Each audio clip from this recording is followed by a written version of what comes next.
आज से बहुत साल पहले इस पृथ्वी पर एक परमेश्वर के दास रहते थे। उनका नाम था William booth. He was a great man of God, वो एक महान परमेश्वर के एक महान दास थे। वो जिन दिनों में वो रह रहे थे, उन दिनों में एक प्रचार होना बंद हो चुका था, और वो प्रचार था पवित्र आत्मा का बपतिस्मा। जैसे आप जानते हैं, मार्टिन लूथर के दिनों में एक प्रचार होना बंद हो चुका था और मार्टिन लूथर ने उसको खड़ा किया। विश्वास के द्वारा उद्धार होता है। वैसे ही विलियम बूथ के दिनों में एक संदेश दब गया था, और वो है पवित्र आत्मा का बपतिस्मा। और विलियम बूथ ने इसे फिर से स्टैंड किया। मैं कुछ बताना चाहता हूं आपको, जो आपको, अगर आपका ध्यान यहां वहां है तो शायद आप नहीं समझ पाएंगे, लेकिन अगर आप सुन लें और कोशिश करें तो शायद आप में से कुछ लोगों को ये चीजें समझ में आ सकती हैं, क्योंकि मैं खुद भी मानता हूं इसे समझना आसान नहीं। It's really difficult to understand. एक दिन विलियम बूथ प्रचार कर रहे थे और उन्होंने कुछ ऐसा कहा जिसको समझा नहीं गया, लेकिन कुछ समय के बाद लोगों ने उस लाइन को सच में समझा कि एक्चुअली वो सही बोल के गया। विलियम बूथ ने लोगों से एक सवाल पूछा कि अगर एक विश्वासी के जिंदगी से, इफ अ क्रिश्चियन, एक मसीह व्यक्ति के जिंदगी से अगर पवित्र आत्मा ले लिया जाए तो उसकी हालत क्या हो? लोगों ने अलग अलग उत्तर दी। किसी ने कहा हम वापस बैकस्लाइड हो जाएंगे, पीछे हो जाएंगे। किसी ने कहा लोग वापस पाप में चले जाएंगे। किसने क्या कहा। लेकिन विलियम बूथ का उत्तर कुछ ऐसा था जिसको सुन के कलीसिया परेशान सी हो गई, और उनको एक बहुत सारे नए टैक्स लग गए कि ये एक झूठा प्रचारक है। लेकिन सालों के बाद ये बात समझी गई कि एक्चुअली वो सही बोल रहे थे। जानते हैं उनका उत्तर क्या था? हम सुनेंगे, आप भी हैरान हो जाओगे। उनका उत्तर था कि अगर एक विश्वासी के जीवन में से पवित्र आत्मा ले लिया जाए तो उसे कोई फर्क नहीं पड़ेगा, वो जैसा है वैसा ही रहेगा। लोग भड़क गए। Hey, how dare he talk like this? इसकी हिम्मत कैसे हुई पवित्र आत्मा के बारे में ऐसे बोलने की? लेकिन आप जानते हैं उसने उसके बाद क्या कहा? अब आप सब सहमत हो जाओगे।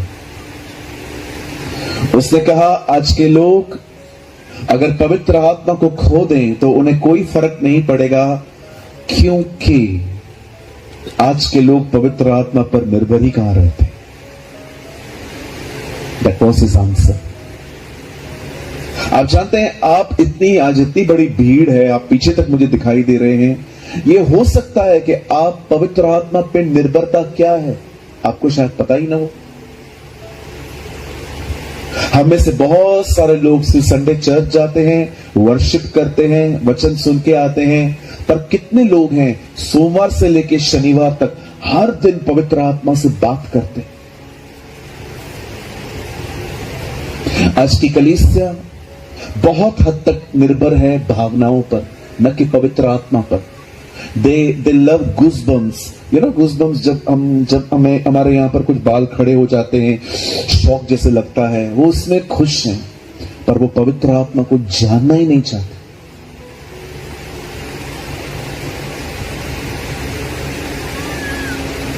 आप जानते हैं, आपकी जमीन पर, इस उड़ीसा की जमीन पर बहुत साल पहले एक परमेश्वर के दास रहते थे जिनका नाम था ग्राहम स्टीन।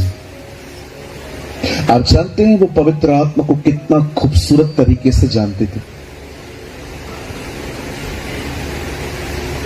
मेरे ख्याल से हमें उन लोगों का परिश्रम कभी नहीं भूलना चाहिए जो हमसे पहले आए। आज मैं इस बहुत बड़ी एक मंडली से पूछना चाहता हूं, जो लोग यहां बैठे हैं, वहां बैठे हैं, वहां बैठे हैं, मैं सबसे पूछना चाहता हूं, क्या आपका पवित्र आत्मा के साथ एक संबंध है?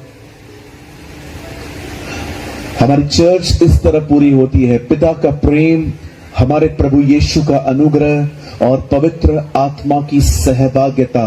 पिता ने आपसे प्रेम किया, पुत्र दिया, पुत्र ने अनुग्रह किया, पवित्र आत्मा दिया, और पवित्र आत्मा ने आपको क्या दिया है? अन्य भाषा, सहभागिता, रिलेशनशिप। ही ऑफर्स रिलेशनशिप। उसने आपको न्योता दिया है, मैं सुनना चाहता हूं अगर तू बोलना चाहता है तो। आज बहुत सारे जो लोग हैं वे पवित्र आत्मा के बारे में कुछ नहीं जानते, जबकि यीशु ने अपनी सेवकाई तब तक नहीं शुरू की जब तक वो उसके ऊपर नहीं आया। आप पढ़ के देखिए, यरदन नदी पे वो बपतिस्मा लेने के लिए गया, और जब वहां पर पवित्र आत्मा आया तब उसने अपनी सेवा शुरू की। He never start his ministry without the Holy Spirit. उसने अपनी सेवकाई तब तक शुरू नहीं की जब तक पवित्र आत्मा कबूतर की तरह उसके ऊपर नहीं आया। आज मैं आप में से हर एक से पूछना चाहता हूं, क्या आप पवित्र आत्मा को जानते हैं? क्या आप उससे भरे हुए हैं? खुदा का कलाम पढ़ के देखिए, पहले की कलीसिया में जब लोगों के बीच में तकलीफ आना शुरू हुई, कॉन्फ्लिक्ट्स आना चालू हुए, तब बाइबल कहती है खाना बांटने के लिए 7 लोगों को अलग किया गया। और आप जानते हो पहले की कलीसिया में खाना बांटने वाले भी पवित्र आत्मा से भरपूर थे। अब आप मुझे एक बात बताएं, अगर एक व्यक्ति खाना बांटने का काम कर रहा है और उससे परमेश्वर इतना भर रहा है, तो जरा सोचो जो लोग यहां खड़े हैं उनको कितना भरना चाहिए। लेकिन हम देखते हैं कि आज ये बात सच नहीं है।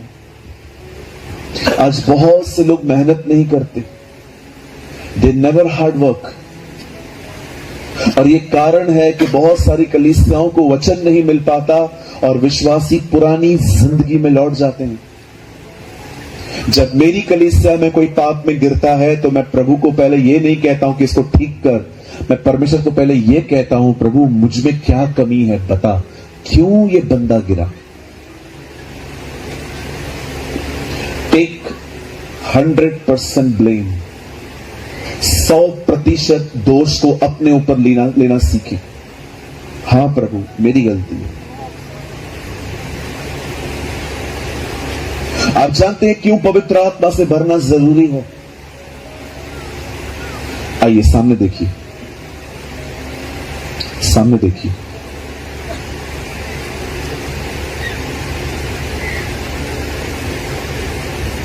आप जानते हैं कैसे पहचाना चाहता है कि एक आदमी गुस्से से भरा पड़ा?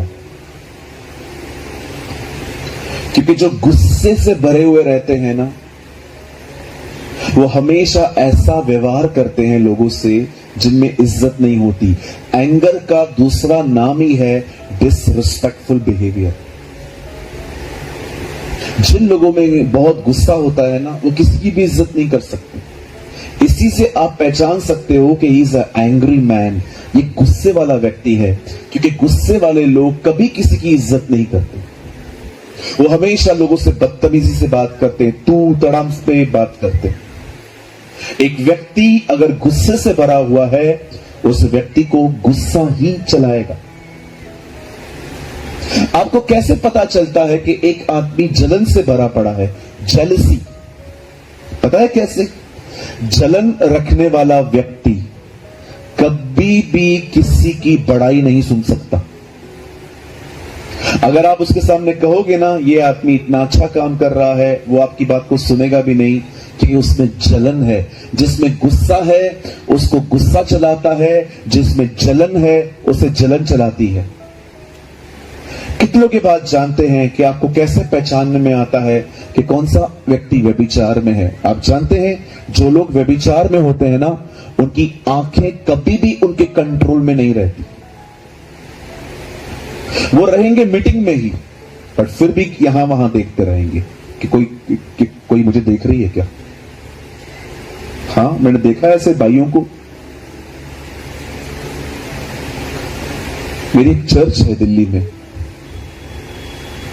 मैं दिल्ली में एक चर्च में अपनी चर्च में एक दिन सेवा कर रहा था। एक लड़का मुझसे मिलने आया। उसे कहा, पास्टर मैं आपसे 5-10 मिनट बात कर सकता हूं? मैंने कहा श्योर। मीटिंग के बाद मैं सबसे मिल रहा था और वो बच्चा मेरे लिए खड़ा था। और मीटिंग के बाद मैंने जब उससे मुलाकात की, मैंने कहा क्या हुआ, सब ठीक है?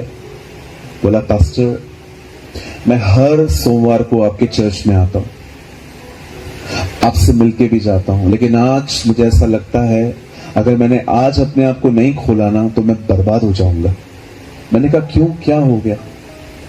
बोला, पास्टर जब मैं सुबह नींद से उठता हूं, मेरी सुबह की शुरुआत व्यभिचार से होती है। मैं इस मोबाइल के अंदर एक अश्लील वीडियो को देखता हूं, एक हाथ में फोन पकड़ता हूं, दूसरे हाथ से पाप करता हूं। बोलता है, पास्टर ये मेरी जिंदगी है। आप जानते हैं आजकल कितने सारे हमारे भाई बहन इन दिनों में व्यभिचार में जिंदगी जी रहे हैं। मैरिड लोग, आप उनकी आंखों में देखिए, आपको पता चलेगा कि एक्चुअली आंखों में वासना है, पवित्रता नहीं है। आज बहुत सारे जवानों को आप देखिए, आप जानते हो व्यभिचार एक आदमी का माइंड डैमेज कर देता है। आप समय से पहले सोचने की क्षमता, आपको चीजें याद नहीं पड़ेंगी, आपको स्ट्रगल होगा, यार मैंने क्या पढ़ा था यार। आप सोच रहे हो आप एक यंग पर्सन हो, ये आपके लिए दौड़ने के दिन है, पर आप अपनी मेमोरी क्यों लॉस कर रहे हो, क्यों आप इन दिनों में खो रहे हो? क्योंकि व्यभिचार इंसान के दिमाग को खा जाता है।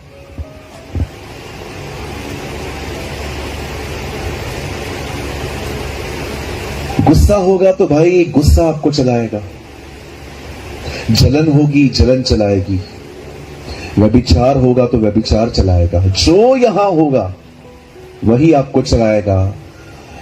और अगर पवित्र आत्मा से भरे रहोगे, पवित्र आत्मा तुम्हें चलाएगा। ये कारण है, परमेश्वर चाहता है हम सब पवित्र आत्मा से भरे रहें, ताकि परमेश्वर अपने पवित्र आत्मा के द्वारा हमारे जीवन को चला सके।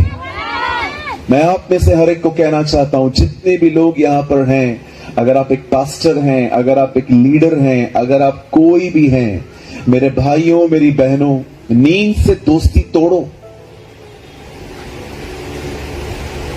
नींद है ना, नींद सोना, उससे दोस्ती खत्म करो। जल्दी उठो और परमेश्वर के साथ समय बिताओ, वो तुम्हें पवित्र आत्मा से भर देगा। He will fill you with the Holy Spirit। आज हम जब सुबह सुबह उठते हैं, पहले हम ये चीज चेक करते हैं, कितने मैसेजेस आए हैं, कितने लोगों ने कॉल किया, कितनों ने मेल किए। बहुत सारी बहनें बच्चे जमीन पे घूमते रहते हैं, सर पे धक्के खाते हैं, बहनें मोबाइल में बिजी। आप विश्वास करेंगे, मैंने तो इन दिनों में एक नया ड्रामा देखा है, एक नई नौटंकी देखी है। चर्च के अंदर भी लोग फोन यूज करते हैं, मैंने अपनी आंखों से देखा। एक पास्टर यहां से प्रचार कर रहा है और लोग बैठे हुए हैं, दूसरों को मैसेजेस का रिप्लाई कर रहे हैं।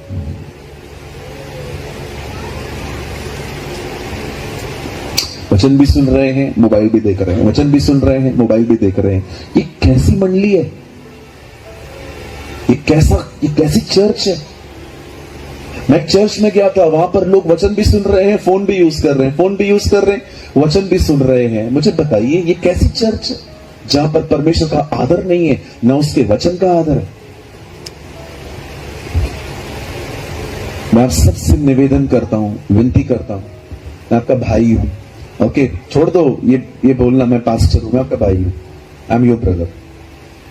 और मैं आप सबको कहना चाहता हूं, मेरे भाइयों, मेरी बहनों, आज जो संदेश आपके पास आने वाला है, आज जो मैं आपके बीच में प्रचार करने वाला हूं, वो एक प्रचार नहीं है, वो एक कीमत है। It's not a message, it's a price. ये कीमत है। अगर आप चाहते हैं कि प्रभु आपको आने वाले दिनों में अपने आत्मा से भरे, तो आपको और मुझे ये कीमत चुकानी ही पड़ेगी। कितने लोगों ने कैथरीन कुलमैन का नाम सुना है? How many of you know sister Kathryn Kuhlman? जितने लोगों ने सुना है हाथ उठा दिखा सकते हैं मुझे, लंबा हाथ अपना। आप है ना, उनका कोई भी वीडियो चला के देख लीजिए, वो हमेशा उस कीमत के बारे में बात करती थी जो उससे चुकाई थी। आइए अपने पास वाले से कहिए, भाई कीमत चुका। बोलो बाजू ले, इधर उधर देखना बंद कर, कीमत चुका। ओके सॉरी है, मैं मुंबई का हूं, मेरा बोलने का तरीका थोड़ा अलग है। आपको लगता होगा मैं गुस्से में हूं। नहीं नहीं, मैं गुस्से में बिल्कुल नहीं हूं जी, मैं मस्त प्रभु से भरा हुआ हूं आज। हालेलुया। आप तैयार हैं? बोलिए बाजू वाले को, यहां वहां देखना बंद कर दो अभी। भाइयों, मैं आपको एक बात बोल सकता हूं, अभी छोड़ दो, इधर देखना, इधर देख। इनमें से कोई नहीं पटेगी, सब यीशु से पट चुकी है। हाँ, मैंने देखा है यंग लोगों को चर्च में भी लाइन मारते। हाँ, आंखों से देखा है मैंने जी, यंग लड़कों को और बहनों को भी देखा है, उनको देख देख के। बोलो पास वाले को, ये सब नहीं होना चाहिए। बोलिए, हमें पवित्रता में जिंदगी जीनी है। चलो, आप यंग लोगों को थोड़ा डिस्करेज करूं? चलिए, जितने भी जवान यहां बैठे हैं मेरे पीछे कहिए, प्रभु। जवान लोग, यंग पीपल, वैसे सभी जवान हैं यहाँ। कहिए मेरे पीछे, परमेश्वर गर्लफ्रेंड और बॉयफ्रेंड के संबंधों को सपोर्ट नहीं करता।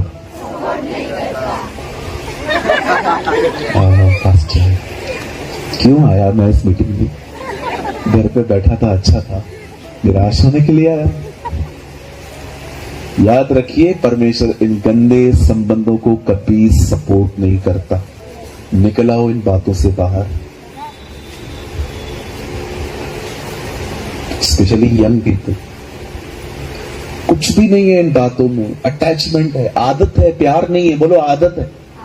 हाँ, आपको लगता होगा प्यार है, अरे छोड़ दे, प्यार नहीं है भाई, आदत है, आदत। इसे इंग्लिश में कहते हैं अटैचमेंट। आप रोज किसी से बात करके देखो, आपको आदत हो जाएगी उससे बात करने की। ये आदत है, ये प्यार नहीं है। प्यार होता तो तू छोड़ देता, है ना? देखो, कोई यस भी नहीं बोल रहा है। पहले कितना हालेलुया हालेलुया बोल रहे थे ना, अभी यहाँ नहीं पकड़ो, ऐसे मत बोलो, कल ही मिली है मुझे वो, आज ही छोड़ दे। हमारे चर्च में एक भाई बहन है, उनका लव मैरिज हुआ, तो वो बहन मेरे पास कभी कभी मिलने आती है और मुझे कहती है, पास्टर मेरे साथ धोखा हुआ है। तो उनको मैं बोलता हूँ, क्या हुआ? शादी से पहले मुझे रानी बोलते थे, रानी, अब मैं सिर्फ नौकरानी बन गई हूं। उसका पति बिल्कुल उसके सामने खड़ा रहता है, उसके सामने बोल देती है। एक दिन मुझे आके बोलती है, ये लोग मुझे सूर्यमुखी बोलते थे। मैंने बोला, इन दिनों में क्या बोल रहे हैं? ज्वालामुखी।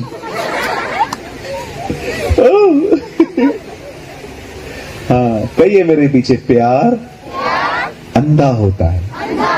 हाँ, सब बोलो, प्यार अंधा होता है।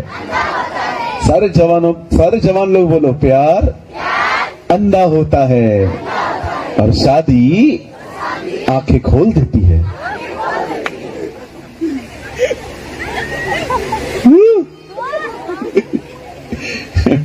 All young people, be alert. ध्यान दीजिए, आपको एक ही जिंदगी मिली है, वो यीशु के लिए जियो। Live for the lord Jesus, live for Jesus. यीशु के लिए जियो। क्या खाना खाया, पानी पिया, वही बात है।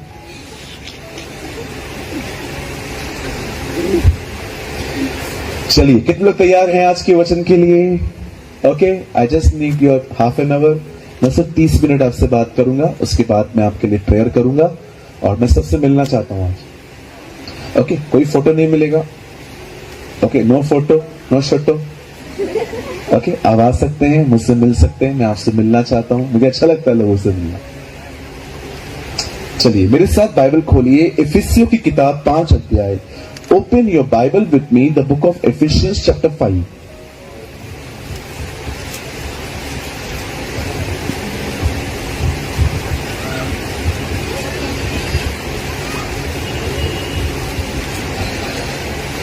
सभी खोलिए इफिसियों की किताब 5 अध्याय, the book of Ephesians chapter 5। सबने खोल लिया? मैं आपके लिए पढ़ता हूं 5 अध्याय का 18 वचन। आई एम रीडिंग, मैं अपनी हिंदी बाइबल से पढ़ रहा हूं। दाखरस से मतवाले न बनो, क्योंकि इससे लुचपन होता है, पर आत्मा से परिपूर्ण होते जाओ। आमीन। आइए, मैं चाहता हूं आप सब सामने देखें। पीछे जो लोग घूम रहे हैं जल्दी से बैठ जाइए आप लोग। एक्सक्यूज मी, जो लोग पीछे घूम रहे हैं बैठ जाइए, फास्ट। आइए, मैं चाहता हूं आप सब ध्यान दें। Listen this very carefully.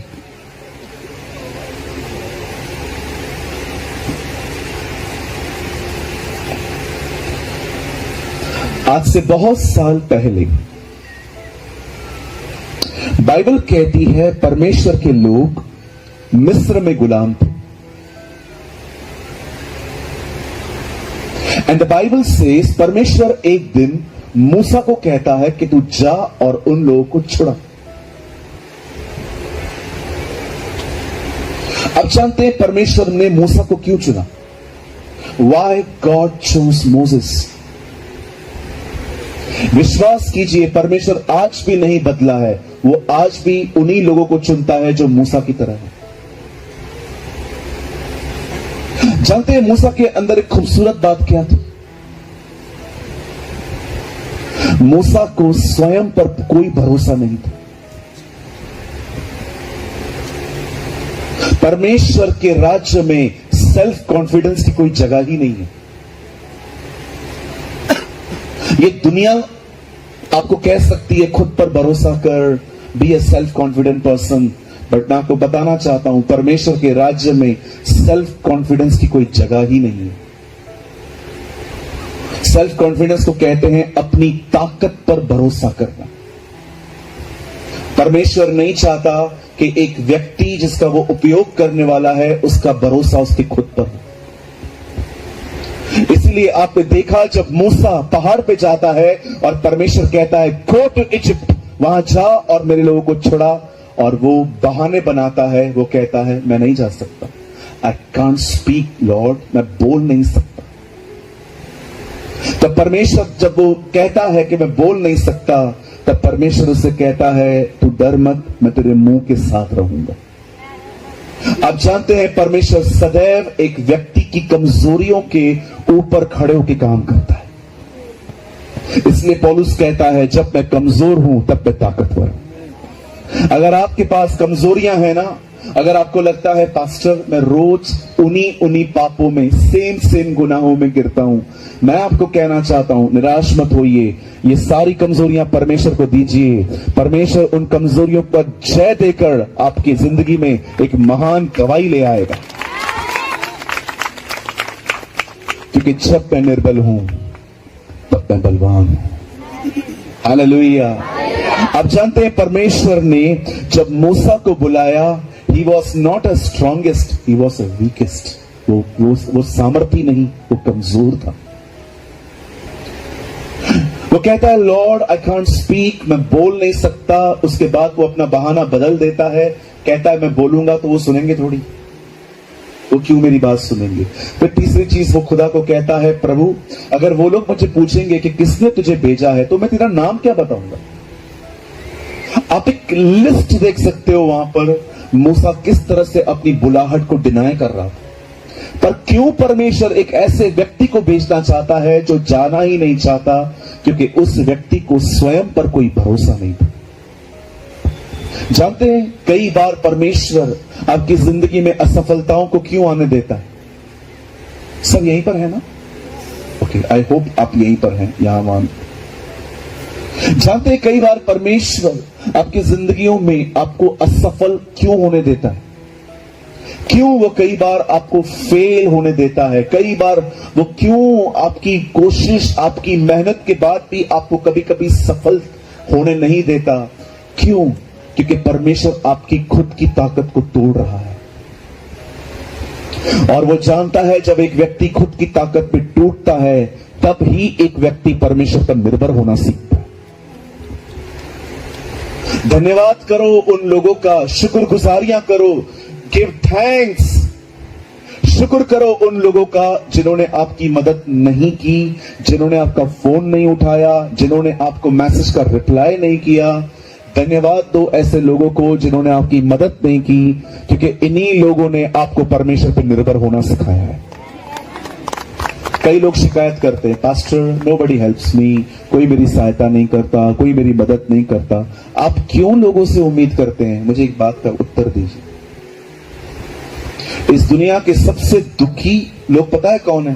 जो दूसरों से उम्मीद करते हैं। You know why I am happy? मैं खुश क्यों रहता हूं? आप कभी मुझे नहीं देखोगे कि मैं ऐसे बैठा रहूं या मैं अपने सर को स्क्रैच करूं, पता नहीं ये कैसे होगा। मैं हमेशा अच्छे मूड में रहता हूं। आप कभी मुझे नहीं देखोगे कि मैं सड़े हुए मुंह के साथ यहां बैठा रहूं। हाँ, मैंने देखा है चर्च के अंदर कुछ लोग न हालेलुया बोलेंगे, न प्रेज द लॉर्ड बोलेंगे, न आमीन बोलेंगे। कुछ लोग तो ऐसे भी बैठते हैं चर्च में आजकल।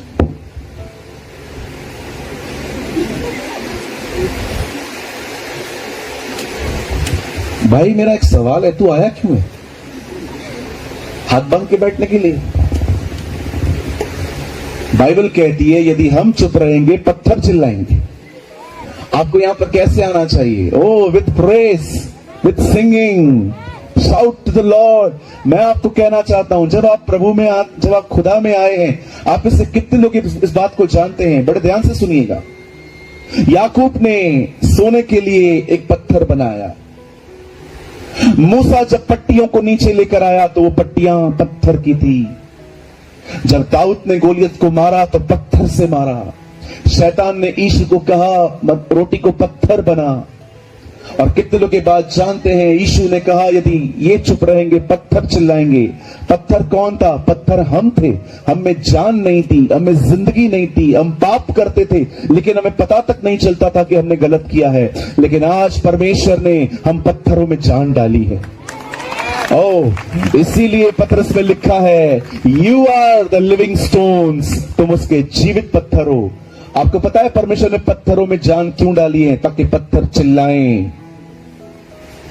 Don't be like a stone, be like a living stone. एक जीवित पत्थर बनिए जो उसकी महिमा करे, जो उसका आदर करे। हालेलुया, बोलो यीशु मसीह की हालेलुया। कितने लोग जुबान लेकर आए हैं? दिखाइए। लंबी वाली है आपकी तो बहुत लंबी है, बहनों की तो बहुत बड़ी होती है। मेरी बहनों आपसे एक सवाल पूछ सकते हैं? Can I ask you a question? आप लोग कई बार वर्शिप में चुप रहते हो लेकिन घर में रहते हो।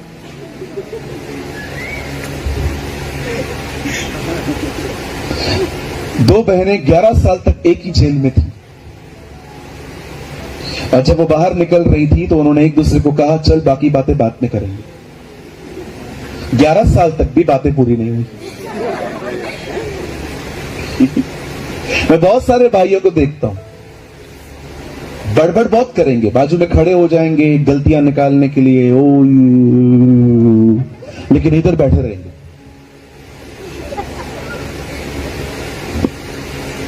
इधर आवाज नहीं निकलती है, बाहर बहुत बड़ी आवाज है इनकी। हाँ बिल्कुल, चलो बहनों को हंसाने के लिए कुछ बोल सकते हैं क्या? चलेगा? आपको बुरा तो नहीं लगेगा? वापस मेरे को उड़ीसा में आने दोगे ना कि रायपुर एयरपोर्ट पर खड़े हो जाओगे, पासो प्रेमानी गो बैक, पासो प्रेमानी गो बैक? नहीं ना? चलो मैं आपको कुछ बोलना चाहता हूं, स्पेशली बहनों को। आज से बहुत साल पहले जब यीशु जी उठे, when Jesus raised from the death, जब यीशु जिंदा हुए, तो कुछ बहनें वहां पर गई देखने के लिए कि प्रभु कहां है। तब स्वर्गदूत ने एक बहन को कहा, जाओ और सबको बताओ वो जिंदा हुआ। मैं जब पढ़ रहा था इस वाक्य को कि स्वर्गदूत ने ये संदेश एक बहन को क्यों दिया और कहा जाओ सबको बताओ वो जी उठा है, क्योंकि स्वर्गदूत भी जानता था अगर बात फैलानी है तो इनको दे दो।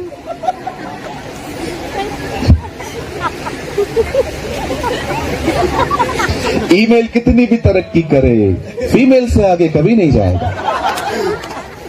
हाँ, सम सिस्टर्स का, कुछ बहनों का जो नेटवर्क है ना, वेरी स्ट्रॉन्ग नेटवर्क। आप खाली उनको कुछ बोल दो, 1 घंटे में सबको पता चल जाएगा। बहन ने ब्रॉडकास्ट बना के रखा है व्हाट्सएप पे, कुछ भी हो भेजो सबको, ये आदमी ऐसा है। और जैसे वो आदमी चर्च में आएगा सब यही हालेलुया। कहीं ऐसा नहीं करना। बोलो, इधर की बातें उधर नहीं बतानी है, उधर की बातें इधर नहीं बतानी। इधर बोलना है, लेकिन और जगहों पे नहीं बोलना है, शांत रहना है। आप बिलीव करेंगे, अब मैं जो कहूंगा आपको हैरान कर देंगे। अगर आप शांत रहना सीख जाओ ना, आपकी 90% प्रॉब्लम दूर हो जाएगी। मैं मजाक नहीं कर रहा हूं, ये बात मैं सिर्फ बहनों को नहीं सबको कह रहा हूं। अगर हम शांत रहना सीख जाए ना तो हमारी 90% तकलीफें ठीक हो जाएंगी। हमारा प्रॉब्लम ये है, हम बहुत बोलते। I speak very less. मुझे लगता है यहां बोलना चाहिए तो बोलो, नहीं तो मैं चुप रहता। क्या होगा, लोग मुझे सिंपल सोबर, या लोगों को लगेगा कि इसको कुछ भी नहीं पता है, वो चलेगा। मुझे लोगों की नजर में स्पिरिचुअल नहीं बनना।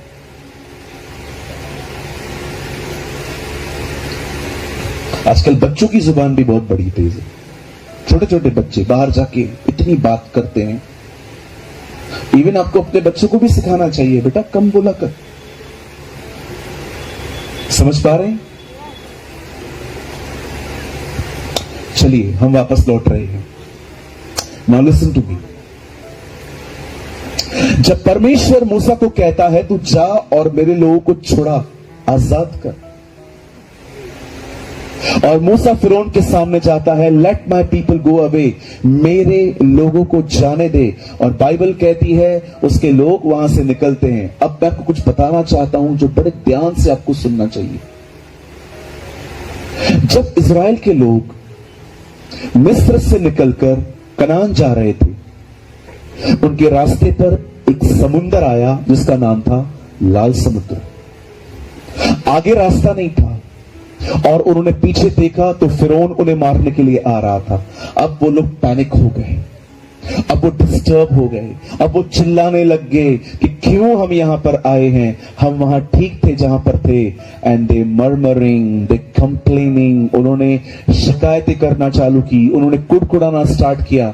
और जानते हैं परमेश्वर ने ये सब देखा और उसके बाद मूसा ने परमेश्वर को पुकारा। He called the name of the Lord. The Bible says, खुदा का कलाम कहता है उसने परमेश्वर को पुकारना शुरू किया और परमेश्वर ने मूसा को कहा तू मुझे क्यों पुकार रहा है, तेरे हाथ में एक लाठी है, इसे समुद्र में मार। और जैसे ही मूसा ने उस लाठी को समुद्र में मार दिया, बाइबल कहती है समुद्र 2 भाग हो गया और अगले दिन वो वहां से निकलकर उस पार पहुंचे।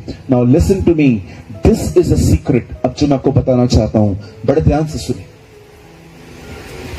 जानते हैं जब वो लोग वहां पहुंचे, सडनली उनका बिहेवियर बदल गया। समुद्र के उस तरफ वो कुड़कुड़ा रहे थे, वो एक दूसरे के लिए ब्लेम्स लगा रहे थे, वो वापस जाने की बातें कर रहे थे। लेकिन अब समुद्र के उस पार जब वो वहां पर पहुंच गए, दे आर चेंज। अब पता है वो क्या कर रहे हैं? अब वो कंप्लेन नहीं कर रहे हैं, अब वो प्रभु की स्तुति कर रहे हैं, अब वो उसकी आराधना कर रहे हैं, अब वो उसके नाम को ऊंचा उठा रहे हैं, वो उसको प्रेस कर रहे हैं। मैं आप में से हर एक को बताना चाहता हूं, बड़े ध्यान से सुने, ये एक हारी हुई जिंदगी का चिन्ह है। यहां पर कुड़कुड़ा रहे हैं, वहां आराधना कर रहे हैं। आपको पता है इससे क्या कहते हैं? एक हारी हुई जिंदगी। ये एक हारी हुई जिंदगी है, ये कोई जय पाई हुई जिंदगी नहीं है। It's not a victorious life, it's a losers life.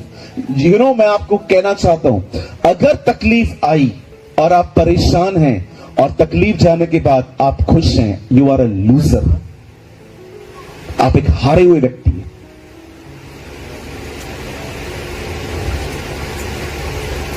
आज सब ठीक है, मैं खुश हूं। कल सब कुछ भी ठीक नहीं है, मैं दुखी हूं। कौन चला रहा है मुझे यार? खुदा तो मुझे नहीं चला रहा है, इतना तो मुझे पता है। मुझे चला रहे हैं हालात। हालात अच्छे हैं, मैं खुश हूं। हालात बुरे हैं, मैं दुखी हूं। ये हो सकता है कि आप में से यहां पर बहुत सारे यंग लोग बैठे हैं, आपके लाइफ में इन दिनों में आप बहुत सारा स्ट्रेस ले रहे हो। मैं एक सवाल पूछना चाहता हूं, अगर आप स्ट्रेस में हो तो आपका फेथ कहां है? आपका विश्वास कहां है? चेलों ने यीशु को जगाया, wake up Lord, wake up Lord, wake up Lord. और बाइबल कहती है यीशु उठा और उसने समुद्र उसे तूफान को शांत कर दिया। आप में से कितने लोगों ने यह बात देखी? यीशु को तूफान ने नहीं जगाया, यीशु को चेलों ने जगाया। वो इतना मजबूत था कि कोई तूफान उसे जगा नहीं पाया, उसे जगाया चेलों ने। आज मैं एक सवाल पूछना चाहता हूं उड़ीसा की इस ब्यूटीफुल चर्च से। Come on, tell me, answer, मुझे आंसर दीजिए। कहीं आपके साथ भी तो ऐसा नहीं हो रहा है? जब सब ठीक है आप खुश हो, लेकिन जब प्रॉब्लम आ रही है यू आर डिस्टर्ब, आप परेशान। क्या आप प्रेयर करते हैं, प्रभु मुझे ये जिंदगी नहीं चाहिए, I don't want it Lord? ये क्या है? सब ठीक है, मैं खुश हूं, कुछ भी ठीक नहीं है, मैं परेशान हूं। ये हारी हुई जिंदगी प्रभु मैं कब तक जीऊंगा? जब लाल समुद्र आया वो कुड़कुड़ा रहे थे, जब समुद्र दो भाग हो गया वो प्रेस कर रहे हैं। आप देखो इन लोगों की ये कंडीशन थी। परमेश्वर नहीं चाहता आप ऐसी जिंदगी जियो जिसमें अगर कठिनाइयां हैं तो आप दुखी हो और कुछ भी गलत नहीं है तो आप खुश हो। आज आप जानते हैं कितने यंगस्टर्स की मेंटल हेल्थ ठीक नहीं है। मैं कितने सारे जवान भाई बहनों से मिलता हूं, दिल्ली, मुंबई, पंजाब और भारत के अलग अलग मुझे इवेंट्स पे यंगस्टर्स मिलने के लिए आते हैं। कहते हैं pastor we are not happy, हम खुश नहीं है इन दिनों में। We have a lot of things, हमें सोचने के ऊपर, पढ़ाई, पैसा, करियर, पर्सनल लाइफ। आप जानते हो आजकल के यंगस्टर्स कितना डिप्रेस लाइफ जी रहे हैं। कभी आपने सोचा भी है इस बारे में, वाई मेरा जीवन ऐसा क्यों है? और जानते हैं जब वो ऐसी जिंदगी जीते हैं, ये कारण है वो अफेयर्स में फंस जाते हैं। ये कारण है बहुत सारी इनोसेंट सिस्टर्स गलत लोगों के साथ टच में आती हैं और वो अफेयर में अटक जाती हैं, क्योंकि एक डिप्रेस व्यक्ति कहां ना कहां से किनारा ढूंढता है बचने का। आज मैं आपसे पूछना चाहता हूं, आज आप बहुत सारे लोगों से पूछ के देखिए, उनको बोलिए अपना मोबाइल दिखा, वो आपको नहीं दिखा पाएंगे। क्यों? क्योंकि फोन में ऐसी ऐसी चीजें हैं आप सोच नहीं सकते। फुल ऑफ फिल्थीनेस, कचरा भरा पड़ा।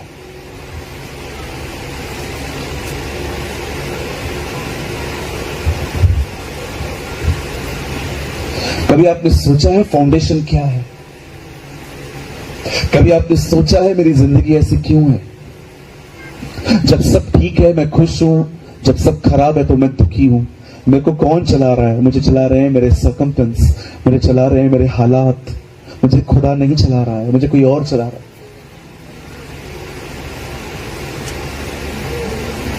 आज से बहुत साल पहले बाइबल कहती है एक दिन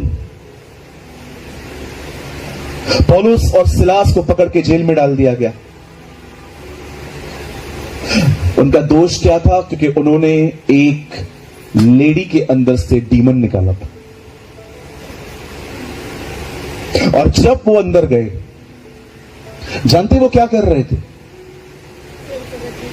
वो कुड़कुड़ा रहे नहीं थे, वो परेशान नहीं थे। आधी रात को वो परमेश्वर की आराधना कर रहे थे। They worshiping the Lord। मैं आपसे एक बात पूछना चाहता हूं, वो आराधना कर रहे थे सब ठीक होने के बाद, ये आराधना कर रहे थे ठीक होने से पहले। आप जानते हैं एक व्यक्ति जो पवित्र आत्मा से भरा हुआ रहता है, उसे हालात नहीं चलाते हैं, उसे पवित्र आत्मा चलाता है, उसे परमेश्वर चलाता है, उसे परमेश्वर अंदर से इतना मजबूत कर देता है कि कोई हालात उसको नहीं चलाते। आप जानते हैं, यहां देखिए, स्ट्रेट बैठिए, सामने देखिए। आप जानते हैं एक व्यक्ति जब पवित्र आत्मा से भरना शुरू होता है, वो आदमी चट्टान की तरह मजबूत होना शुरू हो जाता है। आप इतने स्ट्रांग बनेंगे, मैं आपको सच कहता हूं, अगर एक आदमी में 2000 दुष्ट आत्माएं भी है ना, आप वहां पर खड़े होंगे, आप डरेंगे नहीं, क्योंकि आपको पता है जो उसमें है उससे मजबूत वो आप में है।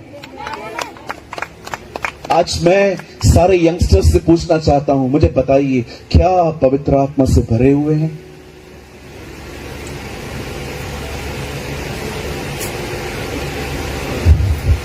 एक व्यक्ति जो पवित्र आत्मा से भरा हुआ होता है ना, आप उस व्यक्ति को पौलुस की तरह जिंदगी जीते हुए देखोगे। वो जेल में है परंतु प्रभु की आराधना कर रहा है। आप जानते हो इन दिनों में लीडर्स डिप्रेशन में है। सेवकाई करने वाले लोगों को मैं देखता हूं, कई बार वो इतने परेशान दुखी रहते हैं, मुझे समझ में नहीं आता ये अपनी कांग्रेगेशन के ऊपर हाथ कैसे रखेंगे जबकि ये खुद डिप्रेशन में है, क्योंकि ये सेवकाई में इतने बह गए हैं, इतनी ज्यादा मिनिस्ट्री कर रहे हैं कि अब प्रभु के साथ बैठने के लिए भी इनको टाइम नहीं है। मुझे रिसेंटली एक पास्टर मिला, उस पास्टर ने मुझे कहा, ब्रदर आपको पता है मैं डिप्रेशन में हूं। मैंने कहा पास्टर जी आप डिप्रेशन में हो? बोला हाँ मैं डिप्रेशन में हूं। मैंने कहा क्यों? उन्होंने कहा मैं फाइनेंशियल प्रॉब्लम से गुजर रहा हूं। मैं सोच रहा था कि प्रभु हाँ प्रॉब्लम तो है, लेकिन आप सोचो एक पास्टर अगर पवित्र आत्मा से भरा हुआ नहीं है, उसका चर्च कैसे भरेगा?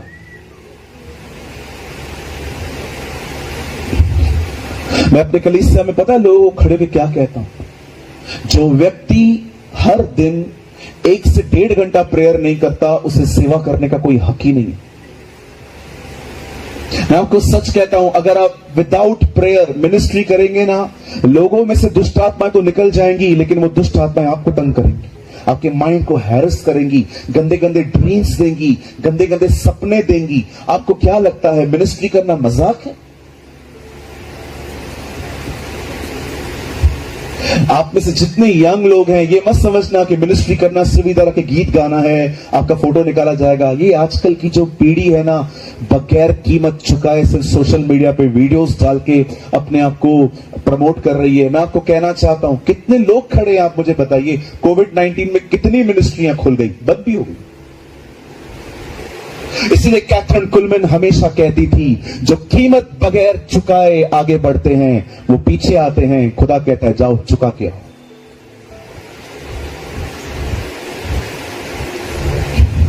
मेरे चर्च में एक भाई आया, नहीं एक्चुअली एक बहन आई, उसे आए उसे 3 हफ्ते हुए थे। उन्होंने मुझे कहा पास्टर मैं भी वर्शिप करना चाहती हूं। मैंने कहा sister please wait some time, आप थोड़ा टाइम वेट करो, मैं आपको जरूर मौका दूंगा। अब आप नए हो, पहले सीखो समझो प्रभु को। अगर आप मुझे वर्शिप नहीं दोगे मैं किसी और चर्च में चली जाऊंगी। मैंने कहा कभी से जाएंगी? मैंने उनको बोला कभी से जाएंगे? बोला अगले हफ्ते से। मैंने कहा बहुत लेट हो जाएगा, आज ही जाओ। अब मैं लोगों की जिंदगियों के साथ खेलूं बैठ के, जो प्रभु को जानते भी नहीं है उनको सेवकाई दो। मैं एक चर्च में था, आप विश्वास कीजिए, आप हैरान हो जाओगे सुन के। मैं एक चर्च में था और चर्च के पीछे एक कमरा था, मैं वहां पर बैठा हुआ था और एक मेरे बिल्कुल कमरे के पास में एक लड़का बैठा था और उस रूम से गोलियों की आवाजें आ रही थी, बंदूक की। मैं देखने के लिए गया, लड़का पबजी खेल रहा था और जब मैं वहां देखने के लिए गया, it's none of my business actually, मेरा कोई काम नहीं है, लेकिन पता है मेरा खून कब खुला? जब मैंने उस लड़के को आराधना करते हुए देखा। बंदा 10 मिनट पहले पबजी खेल रहा है, अब आराधना कर रहा है। मैंने पास्टर जी से जाके कंप्लेन की। मैंने कहा, पास्टर आपको पता है वो लड़का जिसको आपने आराधना के लिए खड़ा किया है वो पबजी खेल रहा था and now he is worshipping the Lord. मैंने कहा, आप ऐसे लोगों को खड़ा करते हो जो प्रेयर में नहीं है, जो पास्टर मुझे क्या बोलते हैं, मुझे सब पता है। तो मैंने कहा, आप फिर भी ऐसा को सेवकाई देते हो? हाँ, क्योंकि ये चर्च उसी की है, उसके पिताजी ने मुझे ये गिफ्ट दी है। शर्म आनी चाहिए ऐसे लोगों को जो इतनी सी चीजों के लिए खुदा का काम नीचे कर देते। अरे मैं तो बोलता हूं, निकलो उन जगहों से, किसी बाड़े की जगह पे जाके बैठो, छोटी जगह पे बैठो जाके, पर ऐसे लोगों को यहां पर खड़ा करो जो पवित्र आत्मा से परिपूर्ण है।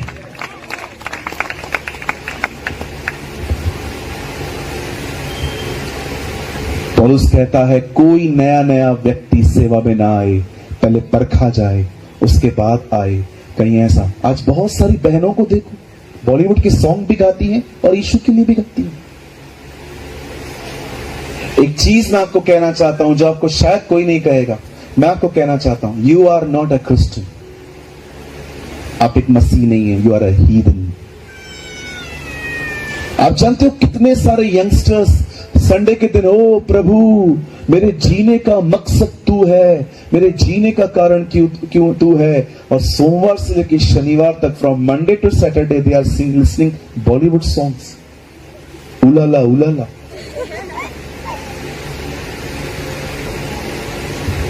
पहचानो आप किस स्पिरिट में चल रहे हो। आप जानते हो इन गीतों के पीछे गंदी आत्माएं काम करती हैं, दुष्ट आत्माएं।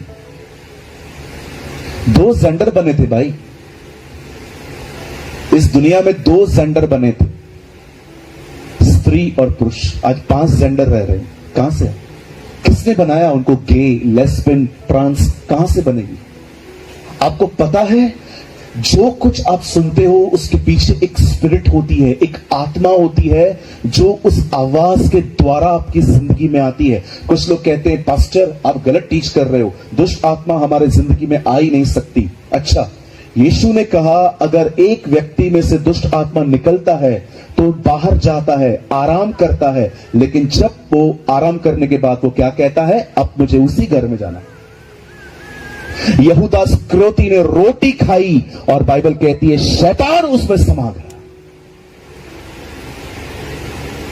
अगर बाइबल कहती है शैतान को अवसर न दो, मतलब वो आ सकता है। आज जितने भी यंग लोग हैं ना यहां पर, अगर सच में प्रभु से प्यार करते हो ना, सच में अगर आपको लगता है ना कि यस पास्टर वो मेरे लिए मरा है, उसने मेरे लिए अपनी जिंदगी दी है, तो आज इस मीटिंग को खत्म होने के बाद मोबाइल के अंदर से सारी फिल्थीनेस डिलीट करो। सारे बॉलीवुड के सॉन्ग, इवन ऐसे फोटोज जिसमें कपड़े नहीं है, उसको भी डिलीट करो। आप हमेशा याद रखना इस बात को, शैतान कभी हमला नहीं करता, उसे ऑब्जेक्ट चाहिए रहता है। अगर वो कहां पर भी बुराई देखेगा ना, बाइबल कहती है वहां पर आएगा।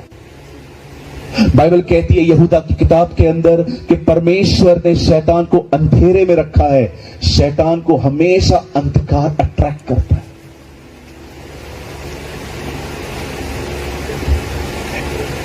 आप सोचते होंगे ब्रदर चलो हम आपकी बात मानते हैं, हम नहीं है पवित्र आत्मा से भरे हुए, लेकिन बताओ हम कैसे भर सकते हैं।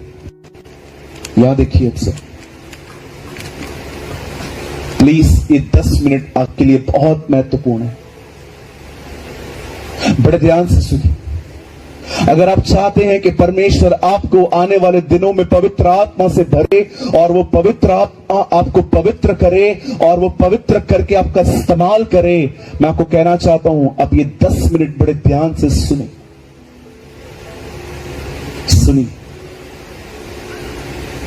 जब एलीशा अपने दिनों में सेवकाई कर रहा था, तब बाइबल कहती है एक विधवा उसके पास आके, हे एलीशा, मेरा हस्बैंड मर चुका है और हमारे ऊपर बहुत कर्जा है, और अगर हमने नहीं चुकाया तो लोग मेरे बच्चों को ले जाएंगे। डू समथिंग फॉर अस, हमारे लिए कुछ करिए एलीशा। एलीशा कहता है तेरे पास क्या है? वो कहती है मेरे पास थोड़ा सा ऑयल है। एलीशा उसे कहता है अब एक काम कर, घर से निकल, जितने बर्तन तू इकट्ठे कर सकती है कर, अपने बच्चों को भी बोल। आप जानते हो ये बहन और उसके बच्चे गांव के हर घर में गए और वहां पर जाके हर एक से बर्तन मांगने लग गए, और जब सारे बर्तन उन्होंने इकट्ठे कर लिए तब बाइबल कहती है वो एलीशा के पास वापस जाते हैं और कहते हैं एलीशा डन, हम सब बर्तन लेके आए हैं, अब क्या करें? तब एलीशा उसको कहता है तुम्हारे पास जो ऑयल है ना उसको लो और थोड़ा थोड़ा ऑयल सब बर्तनों में उंडेलते जाओ। और जब जाती है, दरवाजा बंद करती है, ऑयल को लेती है और थोड़ा थोड़ा स्प्रिंकलिंग करना स्टार्ट करती है, और जैसे वो बर्तनों में तेल डाल रही थी, आप जानते हो थोड़ा सा ऑयल डाल रही थी, सारे बर्तन खुद ब खुद भरते जा रहे थे, बढ़ते जा रहे थे, बढ़ते जा रहे थे, बढ़ते जा रहे थे। अब वापस एलीशा के पास जाके कहती है सर डन, अब क्या करें? जाओ उस तेल को बेचो, जो पैसे मिले उसे कर्जा चुकाओ। आप जानते हैं अगर आप में से कोई भी यहां पर है जो ये सुन रहा है अब जो मैं कहने वाला हूं, बाइबल कहती है पवित्र आत्मा का एक नाम है, वो है हवा। जब चेले पेंटिकॉस्ट के दिनों में प्रार्थना कर रहे थे, लिखा है एक हवा चली वहां। ये वही हवा है जिससे लाल समुद्र को 2 भाग कर दिया था। पवित्र आत्मा का एक नाम है कबूतर। यीशु मसीह के ऊपर कबूतर की तरह आया। याद रखिए उसका नाम हवा जरूर है पर वो हवा नहीं है। उसका आना कबूतर की नाई होता है लेकिन वो कबूतर भी नहीं है। पवित्र आत्मा का एक नाम है आग। वो आग नहीं है पर आग की तरह है। और वैसे ही मैं आपको कहना चाहता हूं पवित्र आत्मा का एक नाम है पानी। जब यीशु सामरी स्त्री से मिलते हैं तो कहते हैं जो पानी मैं तुझे दूंगा वो पी के तू कभी प्यासी ना होगी।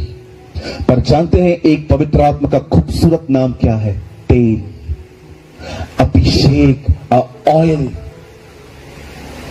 जितने भी लोग इस ऑयल से भरना चाहते हैं, मैं आप में से हर एक को ये बोलकर इस मीटिंग को क्लोज कर रहा हूं, बड़े ध्यान से सुनेंगे। औरत एलीशा के पास गई। एलीशा ने कहा ऑयल को उंडेल दो। जब सारे बर्तनों में ऑयल उंडेल दिया गया वो बर्तन भर गए और उनका कर्जा चुक गया। नाउ लिसन, आप चाहते हैं आपका ये बर्तन ऑयल से भर जाए? हमेशा याद रखिए तेल बंद दरवाजों के पीछे बहता है। ये कीमत। तेल चाहिए? दरवाजा बंद करो, अपने आप को दुनिया से अलग करो, बैठो खुदा के साथ, वो तुम्हें देगा। इस तरह तेल आता है। आजकल तेल लोग सिर्फ हाथ से लेने की कोशिश करते। पास्टर मेरे ऊपर हाथ रख दो। हाथ रखने से इतना सा मिलेगा, कमरा बंद करो कि पूरा मिलेगा।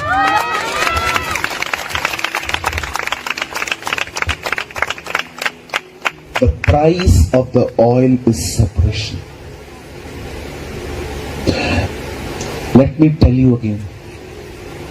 The oil of the anointing is separation. अभिषेक पाने की कीमत है अलग होना। अंधकार को ज्योति से अलग करो, ये प्रभु का पहला शब्द है। हर दिन आपको अपना डॉग, आपको अपनी कैट, आपको अपने पेट्स अपने कमरे से बाहर निकालने पड़ेंगे। हर दिन आपको अपना फोन उस समय बंद करना पड़ेगा और आपको अपना दरवाजा बंद करना पड़ेगा और आपको अपने परिवार को भी कहना पड़ेगा, जब तक मैं बाहर नहीं आऊंगा कोई अंदर नहीं आएगा। दरवाजा बंद करके आपको वहां बैठना पड़ेगा और बैठने के बाद आपको परमेश्वर को बताना पड़ेगा कि आपकी कंडीशन क्या है। और बताने के बाद आपको उसे पढ़ना है। जब हर दिन आप परमेश्वर के साथ संगति करेंगे, सहभागिता करेंगे, उसको अपनी बातें बताएंगे, इसलिए नहीं सिर्फ आपको उसका अभिषेक चाहिए, पर अगर आप सच में उससे प्यार करते हैं ना, इफ यू लव जीसस, अगर आप उसके साथ समय बिताएंगे, आप विश्वास करिए, यह जिकल में लिखा है, एक पानी है, उस पानी की गहराई इतनी है, फिर एक दूसरा पानी है, उसकी गहराई इतनी है, फिर एक तीसरा पानी है, उसकी गहराई इतनी है, और एक चौथा पानी है जो आपको डुबो सकता है। जब आप परमेश्वर के साथ समय बिताना स्टार्ट करेंगे ना, वो पहले आपको यहां तक लेके आएगा, फिर वो आपको यहां तक लेके आएगा, फिर आपको वो यहां तक लेके आएगा, और एक दिन आप ये महसूस करोगे आपकी जिंदगी आपके हाथ से छूट गई है, अब पानी आपकी जिंदगी चला रहा है।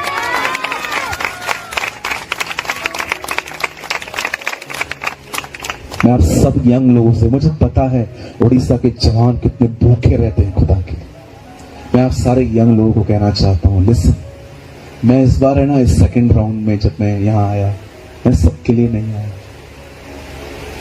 मैं कल रात को जब मैं दुआ कर रहा था, मैंने प्रभु से कहा, प्रभु मैं लास्ट वीक उड़ीसा आया और आप मुझे फिर ले जा रहे हैं। मुझे खुदा ने कहा, हाँ, मैं बहुत सारे जवानों को वहां तैयार करना चाहता हूं। मैं आप में से हर एक यंग व्यक्ति को कहना चाहता हूं, अगर आपके बीच में कोई भाई बहन है जो गलत जिंदगी जी रहे हैं, बॉलीवुड के सॉन्ग, गर्लफ्रेंड बॉयफ्रेंड के संबंधों में, please don't follow these bad examples. मैं फिर से कहता हूं, don't follow these bad examples. इन गंदे उदाहरणों का पीछा न करें। एक क्रिश्चियन बुक शॉप में जाइए, अच्छी अच्छी बाइबल्स खरीदिए, अच्छे अच्छे किताब खरीदिए, यूट्यूब का सहारा लीजिए, हर रविवार चर्च जाइए, अपने पास्टर के अधीनता में जिंदगी बिताइए, लेकिन लक्ष्य रखिए, मुझे पवित्र आत्मा से परिपूर्ण होकर जिंदगी जीनी है। The days are coming, वह समय आ रहा है, मार्क माय वर्ड्स, याद रखना। पास्टर प्रेमानी बॉम्बे से यहां पर आए थे, प्रोफेसी करके गए थे, मार्क माय वर्ड्स, आने वाले दिनों में परमेश्वर उड़ीसा में एक महान रिवाइवल लेकर आएगा। वेट, और वो रिवाइवल यंग लोगों के थ्रू।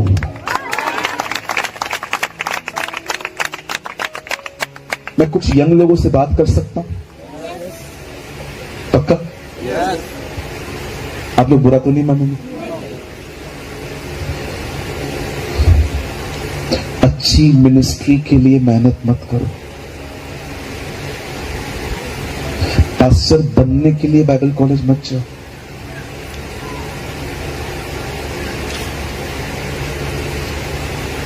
पोजीशन पाने के लिए कुछ मत करो। स्टेज पे आ सकूं इसके लिए मेहनत मत करो। जी जान लगा दो उसके पीछे चलने में। आप जहां चाहेंगे वहां चर्च बनेगा। मैं मजाक नहीं कर रहा। आपको लगता होगा मैं एक पास्टर हूं, आप बिलीव करो, मैं याद तक नहीं रखता कि मैं एक पास्टर हूं। मैंने पोजीशन को जमीन पे फेंका। ट्रस्ट मी, मैं पास्टर हूं, ये बात भुलाने में मुझे कई साल लग गए। मैं उसके पीछे चलना चाहता हूं। मैं चाहता हूं वो आए तो मुझे तैयार पाए। विश्वास कीजिए, मैं दिन और रात अपनी तैयारी करता हूं, और जो तैयारी मैं करता हूं वही मैं प्रचार करता हूं। कुछ पास्टर्स को आप भाई भी नहीं बोल सकते, उनको गुस्सा लगता है। मैंने एक दिन एक पास्टर को कह दिया, hello brother, hey how can you call me brother, I am a pastor.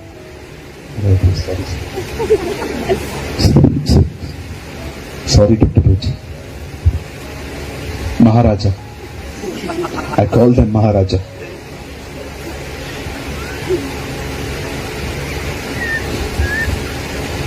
मेहनत करो, बहुत हार्ड वर्क करो, हर दिन प्रभु के साथ जाओ, कमरे में बैठो।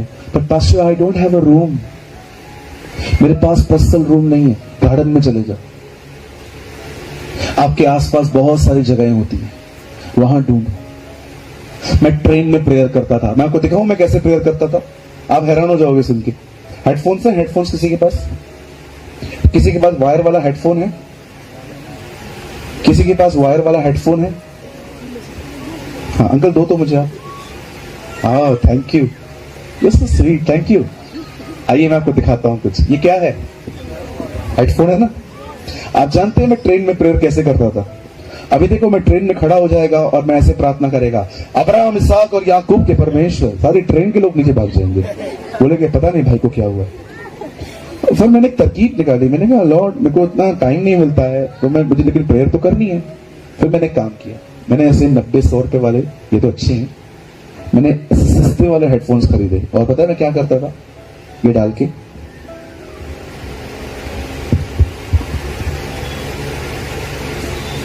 ये मोबाइल में डालता था और चुपचाप एक कोना पकड़ता था ट्रेन का और वहां पर खड़े होते, अब्राहम, इसहाक और याकूब के जिंदा परमेश्वर, आप महान हैं, आप अनुग्रहकारी हैं, आप दयालु हैं, आप कभी बदलते नहीं। You are the Lord who never change. लोगों को लगता था मैं किसी व्यक्ति से बात करता हूं, लेकिन मैं खुदा से करता था। मैंने आई प्रे लाइक दिस, मैं ऐसे दुआएं करता था।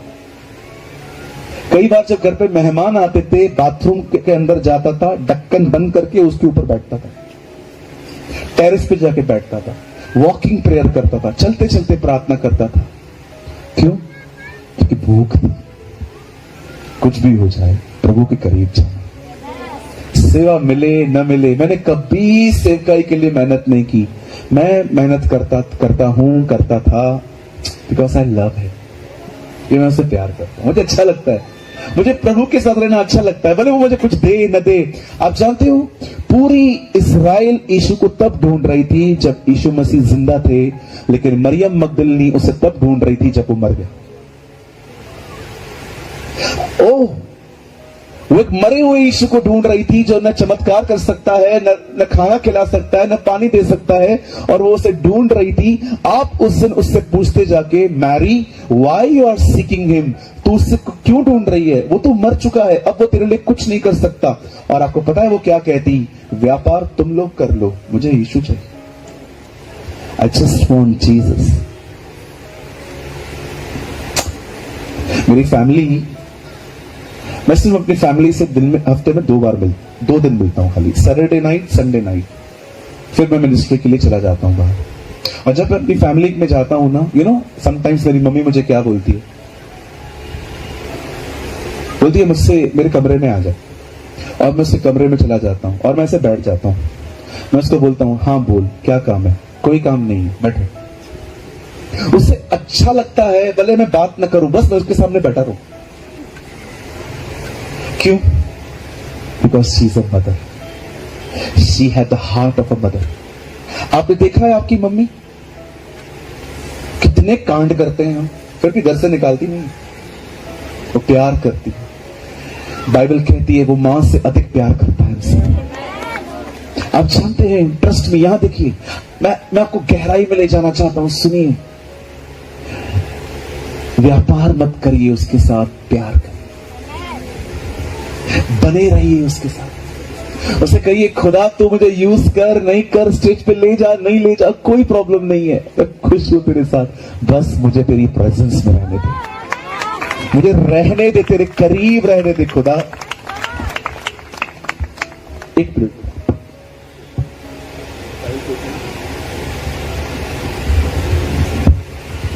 मैं कुछ दिखाना चाहता हूं आपको। आई डोंट नो आप में से कितने लोग समझ पाएंगे, but father I pray in Jesus name, bless this people, ये लोग इस बात को समझ पाए। लिसन,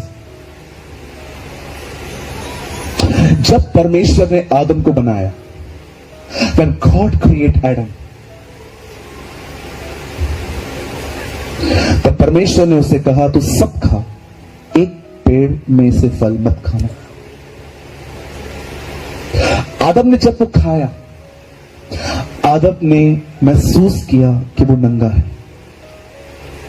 इससे पहले भी वो नंगा था, लेकिन वो कभी महसूस नहीं करता था कि वो नंगा है। लेकिन अब वो फील करने लगा कि वो नंगा है। और जानते उसने क्या किया? वो छुप गया। और ईशुआ, और बाइबल कहती है शाम को परमेश्वर आया और परमेश्वर ने पहली बार इस तरह पुकारा, आदम, एडम। अब जानते खुदा ने पुकारा। क्यों पुकारा? क्योंकि वो उसे नहीं मिल रहा था। और जब आदम आता है, कहता है लॉर्ड आई वॉज अफ्रेड, मैं डर गया था प्रभु, मुझे क्षमा कर, मुझे डर लग गया। तब खुदा उसे कहता है क्यों डर लग रहा था तुझे? क्या तूने वो फल खाया? मुझे स्त्री ने खिलाया। आप जानते हैं आदम को पाप करने के बाद ये पता चल गया कि वो नंगा है, पर उसे ये पता नहीं चला कि वो परमेश्वर से दूर हो गया। Let me tell you Orissa, listen, जब आदम ने पाप किया तब उसे पता चला कि वो नंगा है, पर आपको पता है उसे पता ही नहीं चला कि वो खुदा से दूर हो चुका है। लेकिन क्या आपने ये बात देखी कि जब यीशु जो दूसरा आदम है वो क्रूस पे चढ़ा, वो भी नंगा था, उसके बदन पे भी कपड़े नहीं थे, लेकिन आपने देखा यीशु ने ये नहीं कहा मैं नंगा हूं। यीशु ने कहा हे परमेश्वर, हे परमेश्वर, तूने मुझे क्यों छोड़ दिया? आप जानते हैं पहले आदम को ये पता चला कि वो नंगा है, पर उसे ये पता नहीं चला कि वो खुदा से दूर हो गया है। पर दूसरे आदम को इससे कोई फर्क नहीं पड़ा कि वो नंगा है, उसे फर्क पड़ा वो पिता से दूर क्यों गया। Christianity is not outside, it's inside. ये हो सकता है आप बाहर से बहुत अच्छे हैं, you are wearing good clothes, you are a very healthy man and a women, आप बाहर से बिल्कुल सब ठीक ठीक लग सकता है, पर एक सवाल पूछना चाहता हूं, क्या आप उसके अंदर से उसके करीब हैं? Do you know something about his nearness? क्या आप ये कह सकते हैं यस पास्टर, गीत गाता हूं, वचन सुनता हूं, सब करता हूं, लेकिन मैं भीतर से उसके इतना करीब नहीं हूं जिस करीबी की आप बात कर रहे हैं। मैं आपको कहना चाहता हूं मसीहत सिर्फ डॉक्ट्रिन्स में नहीं है, मसीहत परमेश्वर के करीब रहने में। मैं आप में से हर एक को कहना चाहता हूं उसके करीब बने रहना सीखो। आप पैसे वाले हो, आप तंदुरुस्त हो, आप अच्छे दिखते हो, ये मार्क नहीं है कि प्रभु ने आपको आशीष दी। कैसे कहूं? आप अमीर हैं, आपके पास गाड़ियां हैं, आपके पास पैसे हैं, आपके पास बड़ा घर है, ये चिन्ह नहीं है कि आप प्रभु के द्वारा आशीषित हैं, क्योंकि जो लोग प्रभु को नहीं मानते हैं उनके पास आपसे कई ज्यादा है। जानते हैं सबसे महान आशीष क्या है? कि परमेश्वर ने आपको अपने करीब रखा है। That is the blessing of the Lord. परमेश्वर ने मुझे एक चर्च दी है, वो चर्च है दुबई में, यूएई। जब मैं वहां जाता हूं ना, मैं आपको बता नहीं सकता ओ खुदा ने उन्हें क्या नहीं दिया। तेल के कुएं, बड़े बड़े मॉल, बुर्ज खलीफा, आप वहां जाके देखेंगे ना आप हैरान हो जाओगे। लेकिन आप जानते हैं इतना कुछ उनके पास है पर खुदा नहीं। चीजें बहुत हैं पर खुदा नहीं। जब अब्राहम और लूत अलग हो रहे थे तब अब्राहम ने लूत को कहा जहां जाना है जा, दाएं जाना है दाएं जा, बाएं जाना है बाएं जा, तू बाएं जाएगा मैं दाएं जाएगा, तू दाएं जाएगा मैं बाएं जाऊंगा। आपको पता है अब्राहम क्या कहने की कोशिश कर रहा था? लूत तुझे जो चाहिए तू ले ले, जो तुझे अच्छा न लगे तू मुझे दे दे। अगर आप अब्राहम से पूछते ना, अब्राहम ये क्या बात है, आप सबसे अच्छा उसको दे रहे हो और जो सबसे कम है आप ले रहे हो, अब्राहम आपको एक खूबसूरत जवाब देता, जिसको जो ले जाना है ले जाने दो, हमारे हिस्से में प्रभु आया है। अब्राहम जानता था परमेश्वर के करीब रहना ही सब कुछ है। आज हमारी मसीहत सिर्फ चंगाई, छुटकारा, क्या क्या मिलेगा क्या क्या नहीं मिलेगा में सिमट गई है, लेकिन वो परमेश्वर के ध्यान को नहीं खोजती। आप देखिए, आप YouTube पे जाके देखिए, 90% प्रचार है क्या क्या मिलेगा, 90% प्रचार है कि आप प्रॉस्पर होंगे, आपको ये मिलेगा वो मिलेगा, आपको ये मिलना चाहिए। पर मुझे बताइए क्या उनके पास परमेश्वर का ज्ञान है?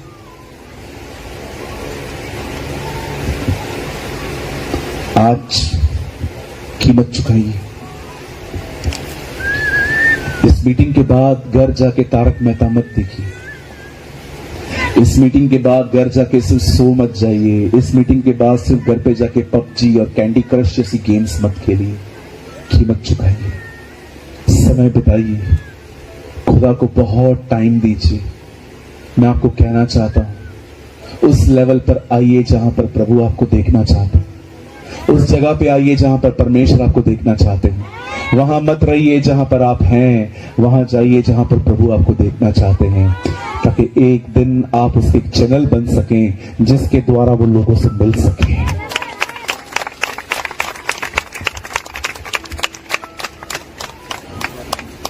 विश्वास करिए, ये इसकी मर्जी है ब्रदर सिस्टर, ये इसकी मर्जी है कि आने वाले दिनों में जब आप किसी के ऊपर अपना हाथ रखें, हाथ आपका हो, स्पर्श उसका हो। ये उसकी मर्जी है। पे द प्राइस।